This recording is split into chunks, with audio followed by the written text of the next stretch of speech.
Shalom, selamat pagi. Di pagi hari ini kita akan melanjutkan pembacaan Alkitab kita yang terambil di dalam Nehemia pasal yang keempat. Dengan perikop, kewaspadaan terhadap orang-orang yang menentang pembangunan. Ketika Sanballat mendengar bahwa kami sedang membangun kembali tembok, bangkitlah amarahnya dan ia sangat sakit hati. Ia mengolok-olok orang Yahudi dan berkata di hadapan saudara-saudaranya dan tentara Samaria, "Apa gerangan yang dilakukan orang-orang Yahudi yang lemah ini? Apakah mereka memperkokoh sesuatu? Apakah mereka hendak membawa persembahan? Apakah mereka akan selesai dalam sehari? Apakah mereka akan menghidupkan kembali batu-batu dari timbunan puing yang sudah terbakar habis seperti ini?" Lalu berkatalah Tobia orang Amon itu, yang ada di dekatnya, "Sekalipun mereka membangun kembali, kalau seekor anjing hutan meloncat dan menyentuhnya, robohlah tembok batu mereka. Ya Allah kami, dengarlah bagaimana kami dihina. Balikkanlah cercaan mereka menimpa kepala mereka sendiri, dan serahkanlah mereka menjadi jarahan di tanah tempat tawanan. Jangan kau tutupi kesalahan mereka dan dosa mereka jangan kau hapus dari hadapanmu, karena mereka menyakiti hatimu Tuhan, dengan sikap mereka terhadap orang-orang yang sedang membangun. Tetapi kami terus membangun tembok sampai setengah tinggi dan sampai ujung-ujungnya bertemu, karena seluruh bangsa bekerja dengan segenap hati. Ketika Sanballat dan Tobia serta orang Arab dan orang Amon dan orang Asdod mendengar bahwa pekerjaan perbaikan tembok Yerusalem maju dan bahwa lubang-lubang tembok mulai tertutup, maka sangat marahlah mereka. Mereka semua mengadakan persepakatan bersama untuk memerangi Yerusalem dan mengadakan kekacauan di sana. Tetapi kami berdoa kepada Allah kami dan mengadakan penjagaan terhadap mereka siang dan malam karena sikap mereka. Berkatalah orang Yehuda, "Kekuatan para pengangkat sudah merosot dan puing masih sangat banyak. Tak sanggup kami membangun kembali tembok ini." Tetapi lawan-lawan kami berpikir, mereka tidak akan tahu dan tidak akan melihat apa-apa, sampai kita ada di antara mereka, membunuh mereka dan menghentikan pekerjaan itu.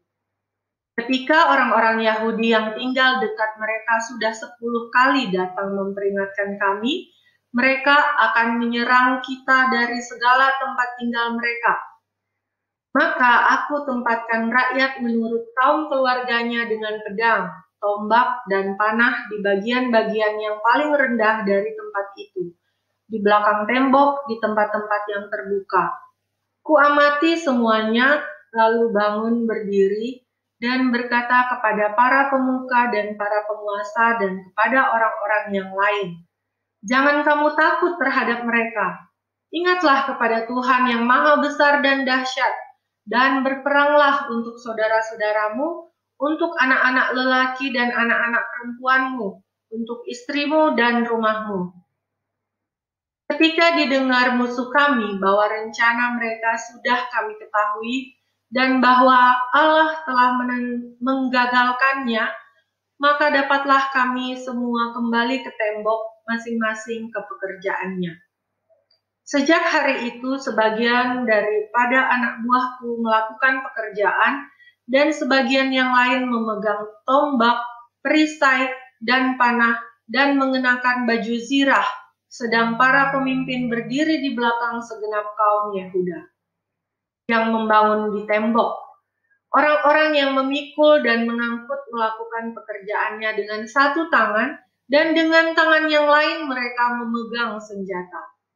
Setiap orang yang membangun bekerja dengan berikatkan pedang pada pinggangnya, dan di sampingku berdiri peniup sangkakala. Berkatalah aku kepada para pemuka dan para penguasa dan kepada orang-orang yang lain, "Pekerjaan ini besar dan luas, dan kita terpencar pada tembok yang satu jauh daripada yang lain. Dan kalau kamu mendengar bunyi sangkakala di suatu tempat, berkumpullah ke sana mendapatkan kami. Allah kita akan berperang bagi kita. Demikianlah kami melakukan pekerjaan itu, sedang sebagian daripada orang-orang memegang tombak dari merekahnya fajar sampai terbitnya bintang-bintang. Pada waktu itu juga aku berikan perintah kepada rakyat, setiap orang dengan anak buahnya harus bermalam di Yerusalem, supaya mereka mengadakan penjagaan bagi kami pada malam hari dan melakukan pekerjaannya pada siang hari. Demikianlah aku sendiri, saudara-saudaraku, anak buahku, dan para penjaga yang mengikut aku, kami semua tidak sempat menanggalkan pakaian kami. Setiap orang memegang senjata dengan tangan kanan. Demikianlah pembacaan Nehemia 4 pada hari ini. Kiranya kita terus diteguhkan dalam iman percaya kita kepada Kristus yang adalah Tuhan dan Juru Selamat kita yang terus menyertai kita. Shalom.